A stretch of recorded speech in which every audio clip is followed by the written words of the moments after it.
The Supreme Court just made an emergency move that could change gun permit rules for every single American. And most people have no idea it even happened. This decision touches every permit holder in every state. So if you care about your Second Amendment rights, hit subscribe and stay with us, because this is one you cannot afford to miss. What prompted the High Court's emergency intervention? The Supreme Court does not step in on an emergency basis very often. In fact, out of thousands of applications filed every year, the court grants emergency relief in only a tiny fraction of cases. So, when it does happen, it means something serious is going on. This was not a routine legal filing that slowly worked its way up through the courts. Someone went directly to the highest court in the land and said, "This cannot wait." And the court agreed. Here is what pushed this over the edge. After the Supreme Court issued its landmark Bruen ruling in 2022, several states were supposed to change their gun permit laws to comply with the new constitutional standard. Some states did comply, others did not, at least not in any real, meaningful way. Instead, they passed new laws that looked different on paper, but achieved the same practical result, making it nearly impossible for ordinary citizens to actually use their carry permits in everyday life. One state's new law was so aggressive in its restrictions that permit holders filed an emergency application, arguing that every single day this law stayed in effect was another day their constitutional rights were actively violated. According to data compiled by the Bruen Response Tracker, within just 18 months of the Bruen decision, at least 11 states passed a combined total of over 30 new gun restriction laws, specifically designed to work around the ruling. 30 new laws in 18 months, not to comply with the Supreme Court, to get around it. That is the environment that produced this emergency application. And that is exactly why the High Court felt it could not simply put this case in the normal queue and wait 2 years for it to work through the system. And that brings up a question most people never think to ask. What exactly does a carry permit even protect you from? And how many places can you legally carry with one? The answer to that second part might shock you, and that is exactly what we are going to get into next. Key legal arguments presented before the court. When lawyers argue before the Supreme Court, they are not just making their case for this one law in this one state. Every word they say becomes part of a legal record that courts across the country will read and rely on for decades. So the arguments made here matter far beyond this single case. The people challenging the permit restriction made their argument simple and direct. The Second Amendment protects the right to carry a firearm. The Supreme Court already confirmed that in Bruen. Once that is established, the government has one job: show that this restriction matches something that existed in American history at the time the Constitution was written or shortly after. Not something kind of similar, not something that sort of resembles it, a genuine historical match. And the challengers argued the government simply cannot find one because this type of sweeping permit restriction did not exist in early American history. Several of the historical laws that anti-gun states most frequently cite in Second Amendment cases were originally passed specifically to disarm Black Americans after the Civil War. The Firearms Policy Coalition and other legal organizations have documented this extensively.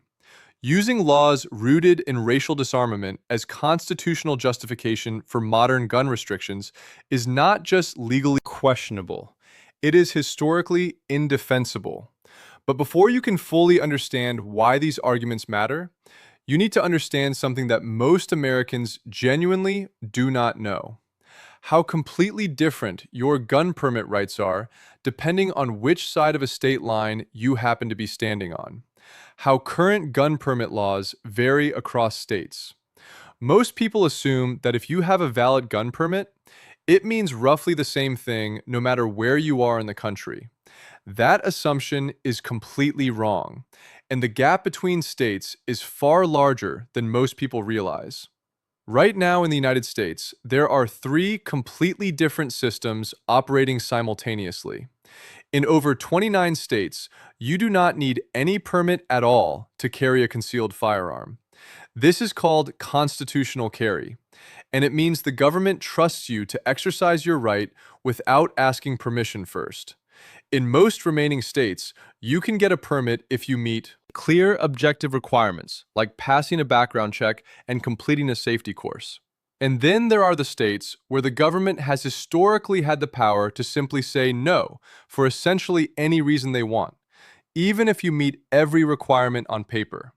A 2023 study by the Crimea Prevention Research Center found that the total number of concealed carry permit holders in the United States has grown to over 22 million people.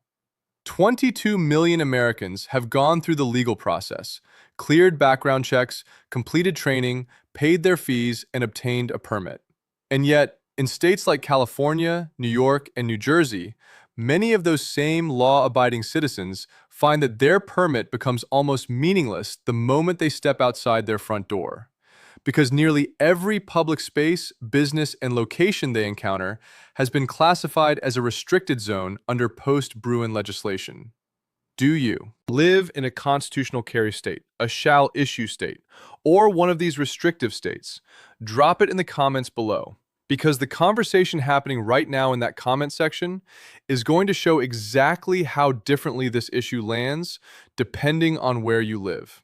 Now, understanding this landscape also sets up the most important question in this entire legal battle. Is what these states are doing actually unconstitutional? That answer lives inside 4 specific constitutional questions, sitting at the very center of this case. Constitutional questions at the center of the case. The Constitution is not a complicated document. It was written to be understood by ordinary citizens, not just lawyers. And the Second Amendment is about as direct as constitutional language gets. The right of the people to keep and bear arms shall not be infringed. 4 words at the end. Shall not be infringed. Not shall not be unreasonably infringed. Not shall not be infringed. Unless a state passes a creative enough law, shall not be infringed. First, how close does a historical law have to be to serve as a valid modern analog? The government wants a loose standard where rough similarity is enough. The challengers want a strict standard where the match has to be genuine. This matters enormously because a loose standard gives states almost unlimited room to find some obscure old law to justify any modern restriction they want. Second, can a law that looks neutral on paper still be unconstitutional because of what it does in practice? A law that technically allows carry, but bans it in 70% of accessible public spaces, does not meaningfully protect the right to carry. The Supreme Court has to decide whether it will look at what the law actually does to people's rights, not just what it says on paper. Third, does the Bruen standard apply equally to all types of permit restrictions or only to outright bans? Some lower courts have tried to argue that Bruen only prohibits total prohibitions and that heavy regulations are still fair game. That interpretation, if allowed to stand, would gut the practical meaning of Bruen entirely. Fourth, what role does public safety play under the Bruen framework? Bruen said that public safety argument alone is not enough. Historical grounding is required, but some courts keep letting public safety arguments sneak back in through the back door. The Supreme Court needs to close that door firmly. According to the Constitutional Accountability Center, there are currently more than 150 active Second Amendment cases working through the federal courts. Every single one of those cases is waiting on how the Supreme Court answers these 4 questions. The outcome of this case does not just affect one law in one state. It sets the rules for all 150 of those fights simultaneously. And the immediate impact of getting those answers is already starting to land, which is exactly what we are going to look at right now. Immediate impact of the emergency decision. Emergency decisions from the Supreme Court move fast, and their effects are felt immediately, sometimes within hours of the ruling coming down. The most direct and immediate effect of this emergency decision is that the challenged law is paused. That means that in the jurisdiction where this restriction was being enforced, permit holders may have had their practical carry rights restored overnight.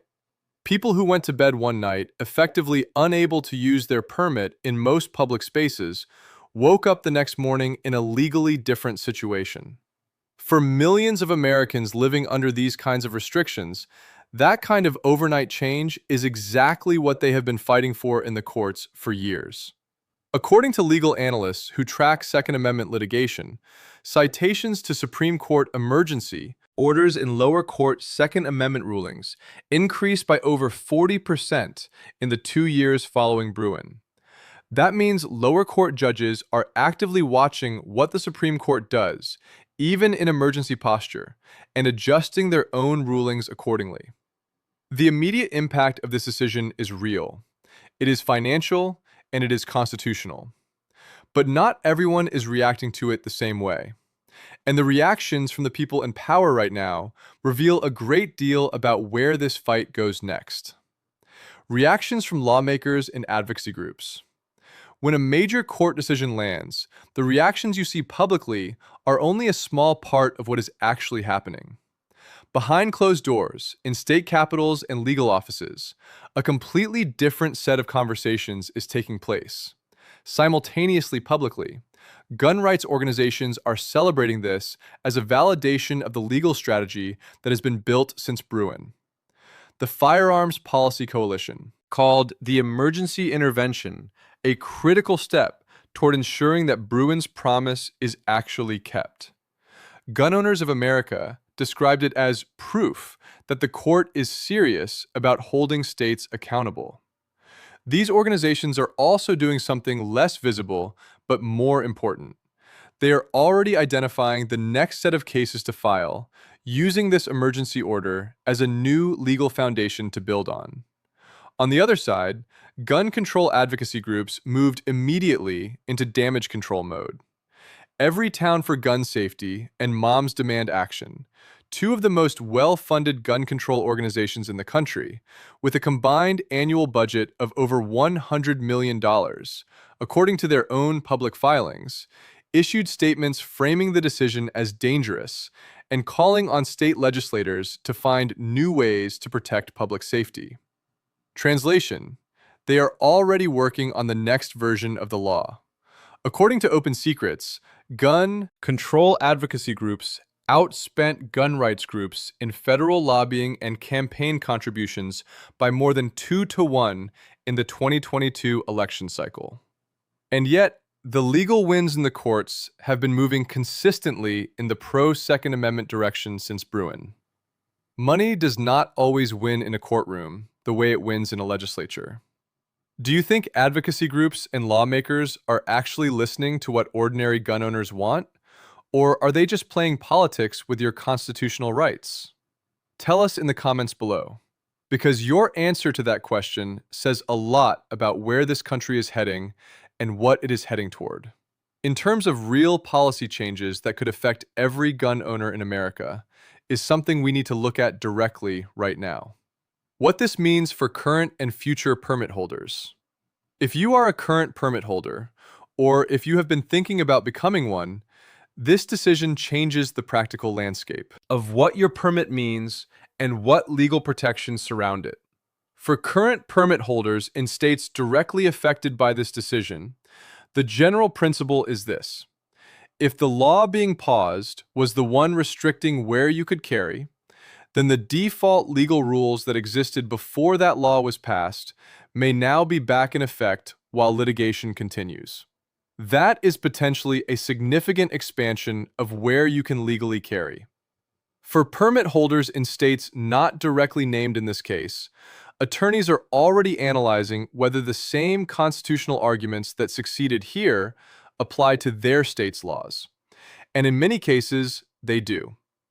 If you are in California, New York, Illinois, or New Jersey, do not be surprised if you start hearing about new legal challenges to your state's post-Bruen framework in the coming months. This decision just made those challenges significantly stronger. According to the Crime Prevention Research Center, permit holders are one of the most law-abiding demographics in the country. In Texas, a 2021 analysis found that concealed carry permit holders were convicted of crimes at a rate more than 18 times lower than the general population. The idea that expanding carry rights increases crime is simply not supported by the data. But what happens after the courts are done? The real question is whether any of this leads to permanent nationwide policy changes. And the answer to that is more complicated than most people expect. Potential nationwide policy changes ahead. Court decisions make headlines, but policy changes are what actually determine whether those decisions translate into lasting differences in people's daily lives. And right now, there are several potential policy shifts on the horizon that could reshape gun permit law in America for a generation. The most significant potential change is the emergence of what legal scholars are calling a de facto national floor for carry rights, a minimum standard below which no state can go when it comes to issuing permits and allowing permit holders to use them in practice. If the Supreme Court writes a broad opinion in this case that explicitly prohibits the functional nullification strategy that restrictive states have been using, it would effectively force every state in the country to maintain a genuinely usable permit system. The Law Enforcement Officer Safety Act currently allows qualified, active, and retired law enforcement officers to carry concealed firearms across state lines, a right that ordinary, law-abiding permit holders do not have. A strong Supreme Court ruling on carry rights could accelerate legislative efforts to create a genuine national reciprocity system, where a permit issued in one state is recognized in all 50 states, the way a driver's license works.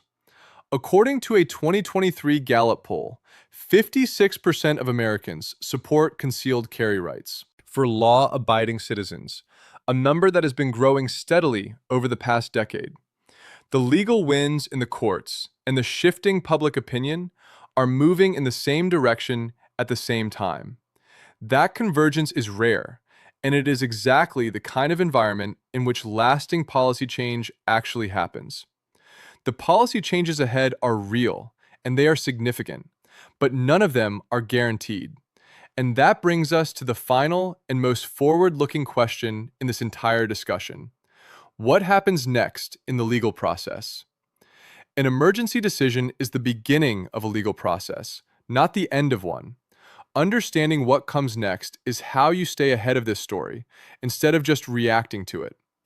The immediate next step after an emergency stay is continued litigation in the underlying case.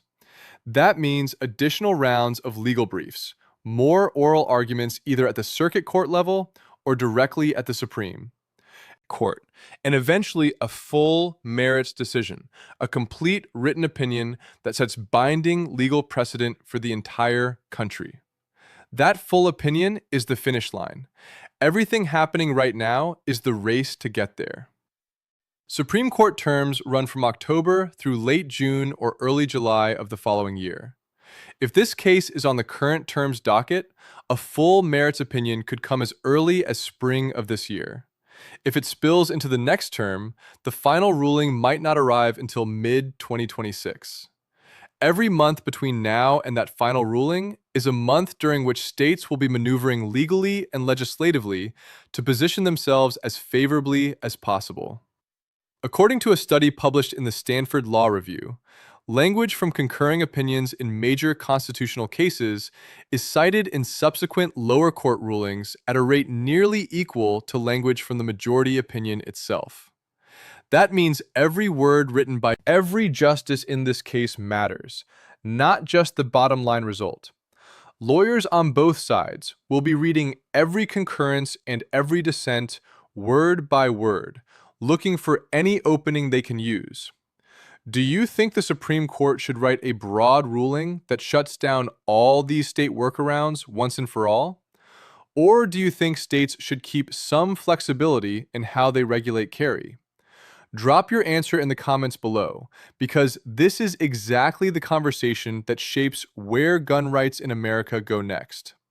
This emergency high court decision is just the beginning. The final ruling could permanently reshape gun rights for every American, and we will be covering every single development as it happens. If this video gave you clarity, hit like, drop your thoughts in the comments, and subscribe so you never miss an update.